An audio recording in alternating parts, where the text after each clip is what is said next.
Bienvenido al canal de Narraciones Budismo. Gracias por escuchar. Clásicos de India. Chandrakirti. Los 70 sobre los 3 refugios. Trisarana Saptati. Traducido por Upasaka Losang Gyatso.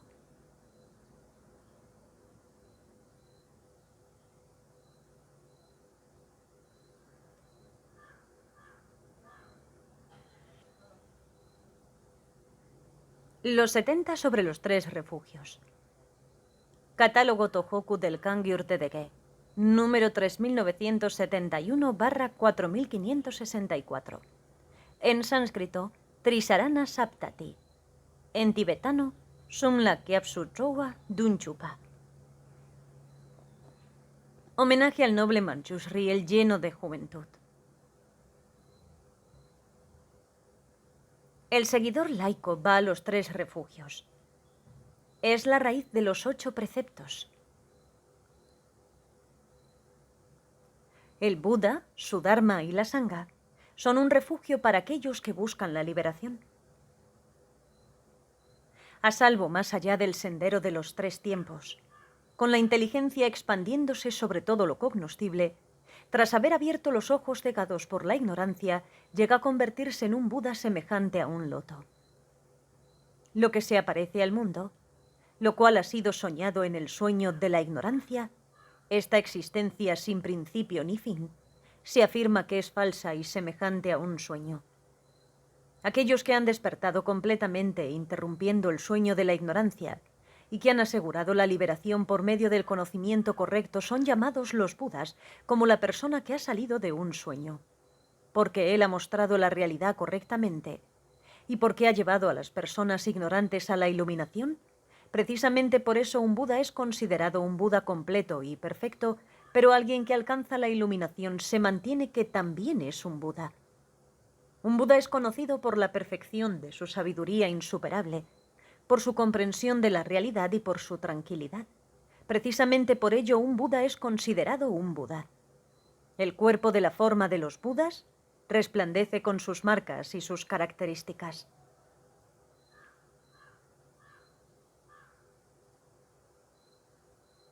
Es creído como un cuerpo brillante por el mundo, debido a estar bajo la influencia de su propia devoción. Este nace de una inmensurable provisión de mérito. Cuando está siendo observado por los hijos del conquistador que permanecen en los 10 niveles, lo que contemplan es este cuerpo. Los Budas proyectan el completo gozo del Dharma. Esta visión es disfrutada por los hijos de los conquistadores. Cuando los conquistadores han asumido ese medio, ellos alcanzan la insuperable iluminación. La sabiduría primordial libre de conceptualizaciones se acumula a partir de la no producción de los objetos cognoscibles. Este es el cuerpo de la verdad de los Budas, producido por la provisión de sabiduría. La sabiduría del Buda está perfectamente embellecida por las 18 características distinguidas que son particulares de los Budas y por los 10 poderes de los Budas. No es válida esa entidad existente por sí misma producida en base a causas y condiciones. Una entidad existente por sí misma dependiendo de causas y condiciones sería algo construido. ¿Cómo podría una entidad existente por sí misma ser algo construido? Una entidad existente por sí misma no construida es independiente de cualquier otra cosa. La naturaleza particular de cualquier clase de fenómeno no existe como un todo homogéneo. Consecuentemente, se mantiene que el ido al gozo logra el estado de omnisciencia instantáneamente. Las conceptualizaciones producidas por la ignorancia y las aflicciones imputan una entidad inherente a todos los fenómenos. Esta elaboración conceptual, que es la causa de que aquellos sin poder caigan en la existencia cíclica, es de hecho un conocimiento falso. Una mente ignorante desprovista de aflicciones está en completa oposición al conocimiento de todos los modos. Las 2 iluminaciones de los oyentes y realizadores solitarios es la pura ausencia de una entidad inherente. Los conquistadores comprenden que estas entidades imputadas son inexistentes, como reflejos, ya que ellos disciernen que lo realmente cognoscible es no producido, han adquirido su sabiduría no dual, libre de ignorancia. De hecho, ellos ni comprenden nada, ni enseñan nada a nadie, lo mismo que el espacio. Los Budas establecidos en esto permanecen en la verdadera naturaleza de los fenómenos. Aunque una joya que otorga los deseos no permite ningún análisis profundo ni racional, sin embargo, en conformidad con las adiciones mundanas, es declarada como otorgadora de todas las satisfacciones.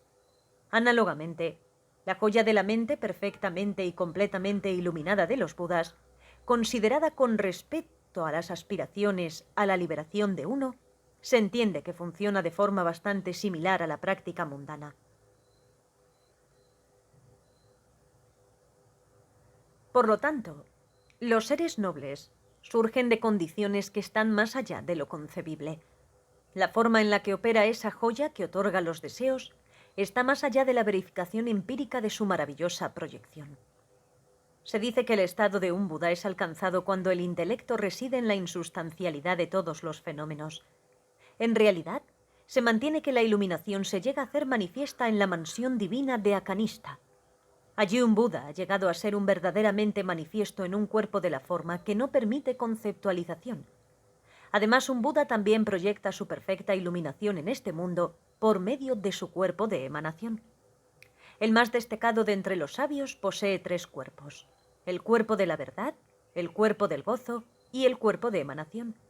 Devotamente atesora en tu mente esta preciosa exposición resumida. Nosotros repudiamos la existencia de cualquier existencia última que retenga una naturaleza propia.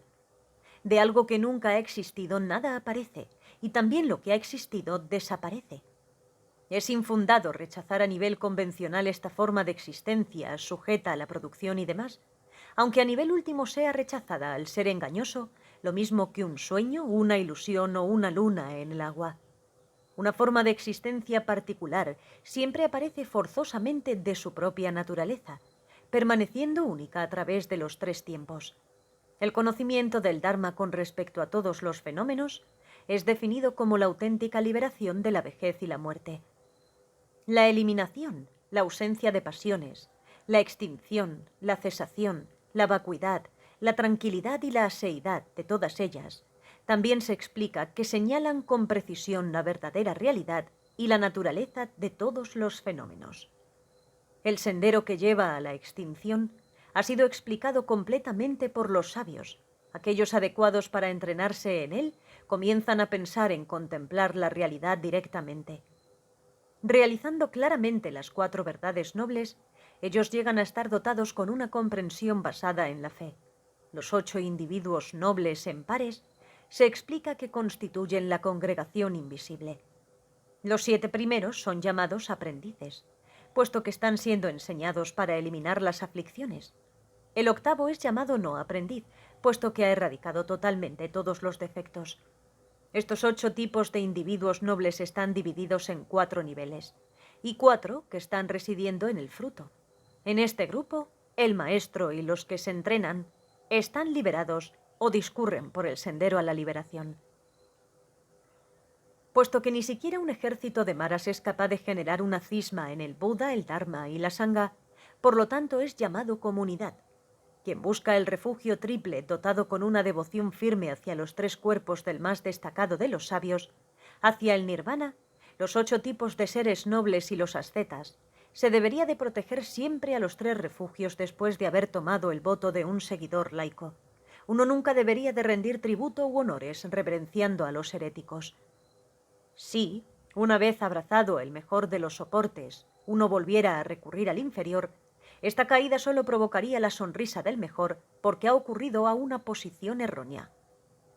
En los astras se mantiene que aquella gente profana e ignorante que no han estado discurriendo en el sendero noble no pueden ser llamados ni aprendices ni no aprendices. Lo mismo que el concepto designado convencionalmente como carro solo tiene sentido en relación con sus constituyentes, las ruedas y demás, y sin embargo realmente el carro no puede ser en forma alguna percibido cuando es examinado como idéntico o diferente de sus constituyentes. Asimismo, el concepto designado convencionalmente como individuo solo tiene sentido en relación con sus constituyentes, los 5 agregados. Y sin embargo, realmente este individuo no puede ser, en forma alguna, percibido cuando es examinado como idéntico o diferente de sus constituyentes. En el caso de un seguidor del Hinayana, este se esfuerza siempre en asegurarse la acumulación de raíces de virtud para lograr el estado de un oyente en esta vida, considerado como una porción de liberación. Entonces, gradualmente, se asegurará el estado de un oyente. Cualquier candidato deseoso de lograr la sabiduría autógena, que se ha encaminado en busca de la iluminación del realizador solitario, evidentemente él también debería de asegurar la iluminación del realizador solitario. Esos realizadores solitarios, al estar inclinados hacia sus propios objetivos, están carentes de la gran compasión. Por lo tanto, estos realizadores solitarios que están carentes de los principios del perfecto conquistador no han sido alabados en el Mahayana. Habiendo oído respecto al poder de un bodhisattva y de las cualidades ilimitadas de los conquistadores, tal como se expone en las escrituras del Mahayana, este seguidor Hinayana ciertamente sería un recipiente adecuado. Pero este seguidor del Hinayana ha consumido el árbol del Mahayana debido a todas sus acciones egoístas. En medio de los bodhisattvas sería ciertamente una pobre figura. Habiendo asegurado las 2 iluminaciones, estos, cuyas mentes están aterrorizadas ante la existencia, permanecen contentos con la finalización de su ciclo de vidas, imbuidos con la idea de que ellos se han asegurado el nirvana. Pero en realidad no poseen el nirvana. Aunque el renacimiento en los 3 mundos no existe para ellos, sin embargo permanecen en el estado desprovisto de impurezas. Posteriormente, cuando son urgidos por los Budas con el propósito de eliminar la negligencia desprovista de aflicciones, ellos pueden incluso llegar a ser guías del mundo, una vez que han reunido las acumulaciones que llevan a la iluminación, la de mérito y la de sabiduría. El Buda perfecto, estando adornado con el símbolo de un rey que gira la rueda, también es estimado como supremo por el inteligente, lo mismo que un ministro estima a su rey.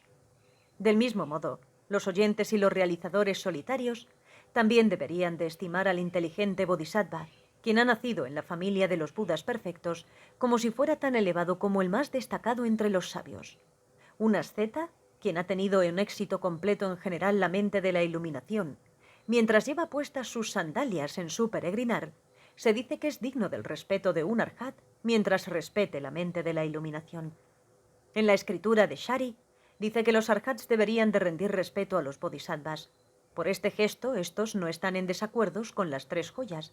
Al contrario, ellos mantenían que están incluidos en la categoría de un Buda. Lo mismo que la sabiduría de la eliminación de un arhat está precedida por el ascenso a través de los 7 niveles del oyente, así el logro de la sabiduría del Buda perfecto está precedido por el ascenso a través de los 10 niveles de un bodhisattva. Este atraviesa los 10 niveles, lo cual no es un paseo en solitario. Consecuentemente, él lleva esos niveles a su completamiento y con ello a las 10 perfecciones. Lo mismo que los candidatos y los que residen en el fruto constituyen los 7 niveles de los discípulos y están distribuidos a lo largo del sendero de los nobles, lo cual ha sido explicado en el Abhidharma, del mismo modo, la alabanza de los 10 niveles está expresada en la cesta de los sutras extensos. Como todo ello está dotado con la naturaleza del sendero noble, entonces ¿cómo podrían ser llamados no nobles? De acuerdo a los oyentes, se mantiene que existen 3 cestas, pero en los niveles de un bodhisattva no se encuentran determinados. Los defensores de Aparasaila y los oyentes de Purvasalia mantienen que existen 7 cestas autorizando un bodhisattva. La cesta del bodhisattva, al igual que la llamada cesta de los detentores del conocimiento, la de los sermones, la de la sabiduría superior y la de la disciplina, la de los sutras extensos, al igual que la de las historias de los nacimientos. Esas son las 7 cestas. La tradición autoritativa es enseñada desde ambos códigos. Si este canon Mahayana es una autoridad desacreditada por el Hinayana, entonces ciertamente un arhat estaría perdido. Por dominar los iluminados objetos de conocimiento, un bodhisattva permanece un momento en la ronda de nacimientos. Si pudiera parecer largo cuando se diferencia cada momento, entonces incluso este momento equivalente a una existencia. Puesto que realizan acciones extensas, ellos nunca piensan en la duración de la vida. Gracias a la fuerza de sus acumulaciones de mérito y de sabiduría, no son afectados por los sufrimientos de cuerpo y mente. Consecuentemente, uno no podría en forma alguna poner en ridículo a un bodhisattva. Habiendo eliminado las aflicciones pertenecientes a los 3 mundos, ciertamente él se ha convertido en un recipiente adecuado para la iluminación. Cuando reconocen que los 5 agregados, los 18 elementos y los 12 campos de los sentidos son iguales a reflejos, los oyentes y los realizadores solitarios han contemplado el segundo y tercer tipo de vacuidad. El conocimiento de todos los modos se dice que pertenece a los Budas perfectos. El conocimiento de los modos del sendero de los conquistadores se explica que pertenece a los bodhisattvas. Cuando ha alcanzado muy alegre, y tras haber eliminado exitosamente los 3 grilletes, él se asegura el estatus de un bodhisattva noble, convirtiéndose en el hijo de la familia del Buda perfecto. Los detalles con respecto a las cualidades diversas de un bodhisattva y cómo ellos han destruido los vicios en cada uno de los niveles consecutivamente más altos puede ser conocido del propio Sutra de los 10 niveles. Un sabio busca refugio con el propósito de la iluminación, venerando por siempre su mente de la iluminación, debido a lo cual cada una de las virtudes superiores es ilimitada, lo mismo que el espacio. Que puedan los hombres aplicar esta devoción suprema a las 3 joyas, por el mérito conseguido por mí con esta discusión analítica sobre los 3 refugios basadas en los principios del Mahayana. Aquí terminan los 70 sobre los 3 refugios, compuesto por el maestro Chandrakirti. Fue traducido al tibetano por Dipankara Sriñana y Rinchen Sampo. Traducido al castellano por el ignorante y falto de devoción Upasaka Losang Gyatso. Editado el 25/7/2017. Narrado por Cristina Ingrite. Gracias por escuchar.